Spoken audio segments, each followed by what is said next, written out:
वालेकुम, क्या हाल है? आई होप सब ठीक होंगे। तो काफ़ी दिन बाद मैं एक और छोटा सा व्लॉग लेकर आ गई हूँ। स्मॉल व्लॉग है, शॉर्ट व्लॉग है, तो बस एंजॉय कीजिए और अच्छे से कमेंट्स कीजिए ताकि मुझे बहुत मज़ा आए कमेंट को रिप्लाई करने में। खैर, आज था मेरे हस्बैंड का बर्थडे, तो सबसे पहले हम आए थे यहाँ पार्क में, जो अज़लान को एंजॉय करवाना होता है। हम डेली उसको पार्क लेकर आते हैं क्योंकि यहाँ सऊदी अरब में बच्चे सिर्फ घर में रह के बहुत एग्जॉस्ट हो जाते हैं, तो ज़रूरी होता है कि आउटिंग करवाना।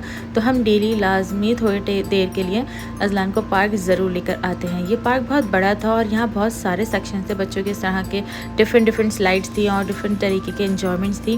खैर, अज़लान ने यहाँ बहुत देर इन्जॉय किया और फिर हम निकल चुके थे क्योंकि हमें भी भूख लग रही थी भाई। और ट्रैफ़िक का तो रियाद का कोई कंपटीशन हो ही नहीं सकता। कोई भी सिटी ले लो, रियाद के ट्रैफ़िक से कोई कंपटीशन नहीं कर सकता।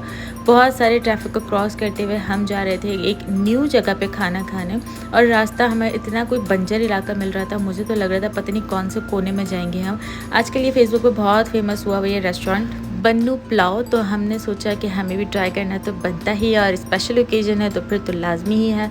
तो बस हम पहुंच गए थे रेस्टोरेंट पे। यहाँ पे बहुत अच्छे सिटिंग एरिया दिया हुआ था। एक तो यहाँ पे ये फैमिली सिटिंग एरिया था, एक और प्राइवेट फैमिली सिटिंग एरिया भी था। यहाँ पे थोड़ी ओपनली मजलिस बनी हुई है और जो दूसरी तरफ है वो बिल्कुल आपको प्राइवेट मिल जाएगा, बिल्कुल क्लोज है। ये इनका मेन्यू था और स्पेशल जो हमें यहाँ पे खाना था वो है भैया बन्नू पुलाव। तो हमने स्पेशल ये तो लाजमी ही मंगवाना है। सैफ अभी पार्क करने गए हुए थे तो मैं जस्ट मेन्यू देख रही थी, तो मैंने सोचा आप लोगों को भी मेन्यू दिखा दें। अगर कोई सऊदी अरब में रहने वाला, रियाद में रहने वाला आता है तो उसको कंप्लीट मेन्यू पता चल जाएगा पहले ही, क्योंकि हमने भी गूगल से पहले घर में डिसाइड कर लिया था कि मंगवाना क्या है। ये तो जस्ट फॉर्मेलिटी होती है मेन्यू देखना। स्पेशल बन्नू पुलाव, मटन कढ़ाई, चिकन टिक्का और चिकन कबाब, और साथ में रोटी और सलाद तो कॉम्प्लीमेंट्री होता ही है। खैर, खाना खा के हम बाहर निकले तो इस बच्चे को जब हम अंदर खाना खा रहे थे तो बाहर भागना था, और जब हम बाहर आ गए तो अब ये बच्चा ज़िद कर रहा है कि मुझे अंदर जाना है। इसकी भी कुछ समझ नहीं आती कि इसको करना क्या है। खैर, ज़बरदस्ती उसको उठा के हम गाड़ी में ले आए और इसने रो के गाड़ी में कर दी थी उल्टी। तो हमें अर्जेंटली आना पड़ा यहाँ पर कार वॉश करवाने।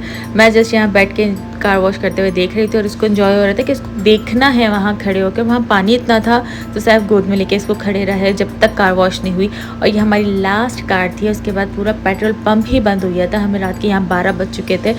इन सब चक्करों में खाने का रिव्यू तो मैं देना ही भूल गई थी भाई। खाना बहुत मज़े का था। बन्नू पुलाव टॉप पे ही है, बाकी इनका बारबेक्यू थोड़ा फीका था, उसमें ज़्यादा अच्छा फ्लेवर नहीं था, लेकिन बन्नू पुलाव बहुत बेस्ट था कि अब दोबारा हम जाएंगे स्पेशल सिर्फ बन्नू पुलाव खाने।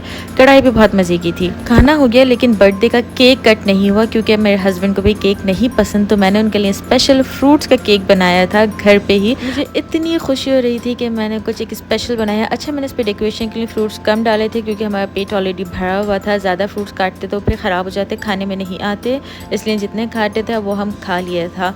तो बस अब केक बारी है कट करने की। तो कट करने का स्टाइल मेरे हस्बैंड का कुछ ज़्यादा ही डिफरेंट है, यू कैन सी दैट। बस इस तरह से आज का दिन गुजरा हमारा। मिलते हैं नेक्स्ट व्लॉग में, जब तक के लिए अल्लाह हाफ़िज़।